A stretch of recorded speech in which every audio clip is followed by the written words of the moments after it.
నమస్కరించుకోండి. ఏ తద్రూపేణ ఆవాహిత గృహస్థదేవతం దిశ భూదేవి శ్రీదేవి చేత లక్ష్మీ నారసింహ కృపా కటాక్షత సిద్ధితో పోయి పెట్టుకు రండి.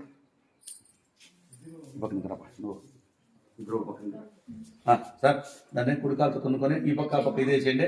జిగ్రాబల్ వేసి కుడికాలతో తున్నుకొని నిదానంలో రావాలి. ఏ తద్రూపేణ యజమానస్య పూర్వక ఇదంతే నవమా తునండి నిదానం. సరే నువ్వే అడిగామని నువ్వే ఆరోగ్యం పోగి పండి సార్ రెండు రండి.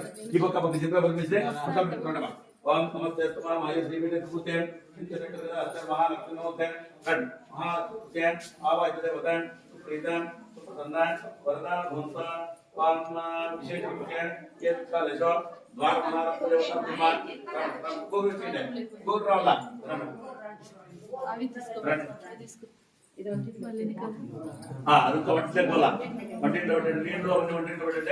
ఫోటో సార్ అది పెట్టండి. కలిసి మాట్లాడుకోవాలమ్మా. ఫోటో దేవుని పెట్టే పూజ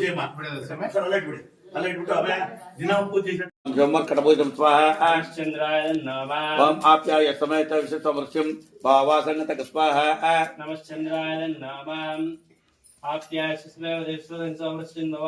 నమశ్చంద్రాయ నమః ఓం ఆవాయ దేవతా నమః యజమానస్య పూర్వక చంద్రగ్రహ ఫల ప్రసాద సిద్ధిరస్తో ఏతద్రూపేణ అంగారక దేవత ముఖ్య అంగారక దేవత ప్రియతృప్త విశేష రూపేణ ఏతద్ యజమానస్య యజమాన్యాః అస్య పుత్రస్య అంగారక గ్రహ ఫల ప్రసాదార్థం ఏతద్రూపేణ అంగారక గ్రహ హోమాక్యం కర్మకర్షమాణః. సార్ చేసుకోండి. రెండు విండోలు వేసేసాం సెంటర్ లో వద్దు గాలి పోదు. ఏతత్ కాలేశో రాదు ఏమి రాదు ఏతద్రూపేణ మళ్ళీ ఇక్కడ నిలిచిపోతుంట. ఏతత్ కార్యేశో యజమానస్య అంగారక దేవత వచ్చ అంగారక దేవత ప్రియతృప్త విశేష రూపేణ అంగారక హోమాక్యం కర్కర్షణ చేసుకోండి. అంగారకుడు దాంపత్య కారకుడు. మీ దాంపత్యం నూరేళ్లు చల్లగా ఉండాలా సమృద్ధిగా ఉండాలి. కాబట్టి అంగారకుని బాగా ప్రార్థన చేసుకుని స్వామి మా దాంపత్యం నూరేళ్లు చల్లగా ఉండి మా బిడ్డ పరిపూర్ణంగా ఉండి ఈ ఇంట్లో అంగారక దోషాలు ఏమీ కూడా ఉండకూడదు. సర్పదోషాలు అంటాం దాన్నే. అందుకే ఒక అంగారక దోషం ఉంది కాబట్టి విశేషంగా అంగారక దోషాలు ఏమీ కూడా కాకుండా పూర్ణ ఫలమీని అంగారక నమస్కరించుకొని హోమాలు చేస్తూ వస్తాం. ఓం అగ్నిం మూర్ధాదివకూతే పృథివ్యా యం ఆపాకం స్వాహ ఓం ధరణగర్భ సంభూతం విద్యుత్కాంతిమప్రమం కుమారశక్తాస్తంతం మంగళం ప్రణాం స్వాహ ఓం అగ్నిం మూర్ధాదివకూతే పృథివ్యా యం ఆపాకం స్వాహ ఓం అగ్నిం మూర్ధాదివకూతే పృథివ్యా యం ఆపాకం స్వాహ ఓం ధరణగర్భ సంభూతం విద్యుత్కాంతిమప్రమం కుమారశక్తాస్తంతం మంగళం ప్రణాం స్వాహ ఓం అగ్నిం మూర్ధాదివకూతే పృథివ్యా యం ఆపాకం స్వాహ ఓం అగ్నిం మూర్ధాదివకూతే పృథివ్యా యం ఆపాకం స్వాహ ఓం ధరణగర్భ సంభూతం విద్యుత్కాంతిమప్రమం కుమారశక్తాస్తంతం మంగళం ప్రణాం స్వాహ విశేష రూపస్య ఏతత్కాలేశో అంగారక గ్రహ ఫల ప్రసాద సిద్ధిరస్తో ఆవాహిత దేవత యజమానస్య బుధగ్రహ రూపేణ విశేషత్య ఏతత్పుత్రస్య శ్రీ సరస్వతి కృపాకరత్వం ఏతత్రూపేణ బుధగ్రహ హోమాక్యం కర్మకర్షమాణః. చేతులు నడుచుకోండి. బుధునికి బాగా ప్రార్థన చేసుకోండి. విద్యాకారకుడు ఎవరప్ప అంటే సరస్వతి కారకుడు ఎవరప్ప అంటే బుధుడు. నువ్వే రవిస్రవంతం స్వాహ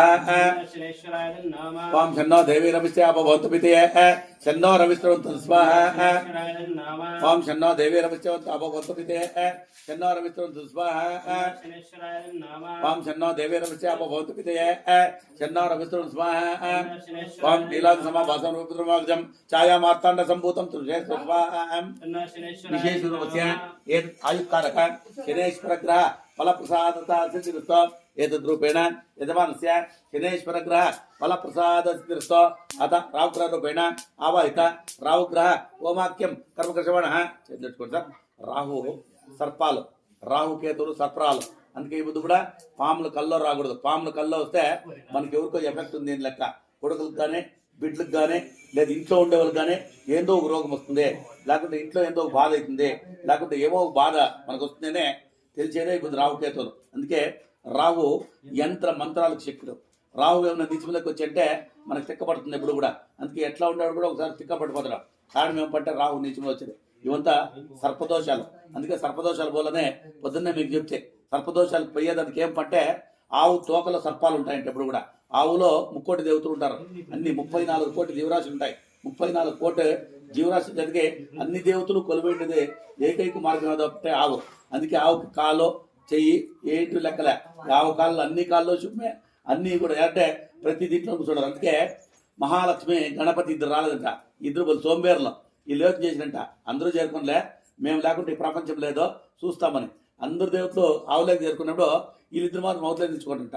అందరూ చేరుకున్నారు, ఆవు పోయి చురువు అయిపోయా వెళ్ళిపోయిన చురు చేసినట్టు అప్పటికి వీళ్ళకి గణపతికి లక్ష్మికి ఇదైనంట. అయ్యో ఇంక మేము చేరుకోకుంటే మాకు పూజ చేసేవాళ్ళరా అని ఆవిడ ఆవు పోయి అడుకుంటున్నా, అమ్మ తమ్మే తల్లి తప్పైపోయా మాతో మీ లేక చేర్పించుకోమ్మా అంటే అప్పుడు గోవు చెప్పుకుంటా అప్ప అన్ని ఫిలప్ అయిపోయినాయి, 3 కోటి దేవతలు నాకు చేరైనారో ఇది ఎక్కడా జాగాలేదో ఉండేది 2 జాగాలే, ఆ జాగాలో మీరు చేరుకుంటే చేరుకోవచ్చు లేకుంటే వెళ్ళిపోవచ్చు అని చెప్తా. ఎక్కడ అని అడిగితే ప్యాడ్ ఉందంట, ప్యాడ్ ఒకటి ఖాళీ ఉంది, ప్యాడ్లోకి చేరుకో. అందుకే ఇప్పుడు ప్యాడ్ అత్యంత శ్రేష్టం మనకి. ఎలా అంటే గణపతి ఉంటాడు ప్యాడ్లో, మళ్ళా గంజి ఇస్తామంతా గంజి వేయిస్తాం. ఎలా అంటే ఆ గంజిలో ఎవరు తప్పంటే మహాలక్ష్మి ఉంటుంది. అందుకే ఎప్పుడు గంజి ఆలు ఇంట్లో ఎదిరించేదంటే జుట్లు దిండిగారు అని మహాలక్ష్మి రూపము శుద్ధంగా ఉన్నాయి. ఇంట్లో ఏమేమి అశబ్దాలు ఉంటాయో అవన్నీ వెళ్ళిపోయి పరిపూర్ణంగా సమృద్ధిగానే ఇవద్దు కూడా గంజి మనం వేస్తాం. కాబట్టి రావుకేతులు సర్పాలు కాబట్టి పూర్ణ ఫలమిని సమృద్ధిని ఆ సర్పదోషాలు మీకు ఏమన్నా ఉంటే కన్నా అన్ని తొలిపోయి యంత్రాలు మంత్రాలు తంత్రాలు నిమ్మకాయలు ఎవరన్నా మంత్రించి పెట్టింటే అవన్నీ కూడా ఇప్పుడు వెళ్ళిపోలా పూర్ణ ఫలంతో మీకుండలా రావు నుంచి కలుసుకుని హోమం చేసుకుంటాం. వాం కయా నక్షత్ర భూసదా వృద్ధ కయ స్వాహ, వాం కయా సత్యావృత స్వాహ, వాం కయా నక్షత్ర భూసదా వృద్ధ కయ సత్యావృత స్వాహ, వాం దుబ్రం దుర్మాల భ్రలం ధూమ్రగంధాల స్వాహ, వాం దుబ్రం దుర్మాల భ్రలం ధూమ్రగంధాల భ్రం ధూమ్ర స్వాహ, వాం చిత్రవాళ్ళ భ్రలం చిత్రగంధాల స్వాహ, వాం దుబ్రం దుర్మాల భ్రలం ధూమ్రగంధాల స్వాహ. పిల్లలు కప్పుడప్పుడు పెడతా అంటే జ్వరమే రాదు, ఇంజక్షన్ వేసే పద్ధతే లేదంట, బాగా పరిపూర్ణంగా ఉంటారని శాస్త్రరీత్యా బుద్ధి కూడా చెప్పినారు. కాబట్టి శాస్త్రరీత్యా పూర్ణ ఫలమిచ్చేవాడు ఎవరప్ప అంటే కేతువు.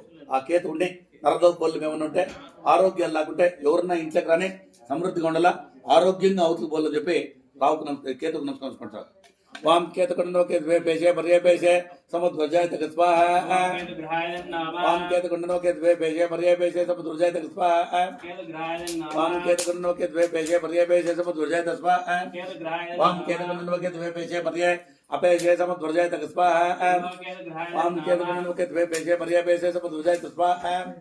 అది దేవత దేవత విశేష రూపేణ ఏత్కాలేశో కేతుగ్రహ అనుగ్రహత సిద్ధిరస్తో ఏతద్రూపేణ త్రయంబక దేవత ఉచ్య ఆవాహిత యజమానస్య యజమాన్యః అస్య పుత్రస్య విశేష రూపస్య ఆవాహిత మృత్యుంజయ ఫలప్రసాదార్థం ఏతద్రూపేణ మృత్యుంజయ హోమాక్యం కర్మకృషమణ సత్య చూసుకోండి. మృత్యుంజయుడు ఎవరప్ప అంటే ఈశ్వరుడు. అందుకే మృత్యుంజయ హోమాలు చేస్తాడు. ఇంట్లో మనకి మృత్యువులు అవి కూడా రాకూడదు. 7 మృత్యువులు ఉంటాయంట పుడతానట్లే, భూమి పైన ఆకాశం పైన ఎక్కడన్నా ఉండొచ్చు.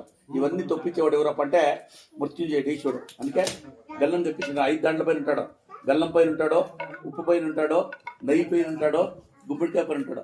అందుకే ఇవి అప్పుడప్పుడు దానం చేస్తాడు. అలా అవి దానం చేస్తే మృత్యువు మనకి దగ్గరికే రాదని శాస్త్రరీత్యా మనకు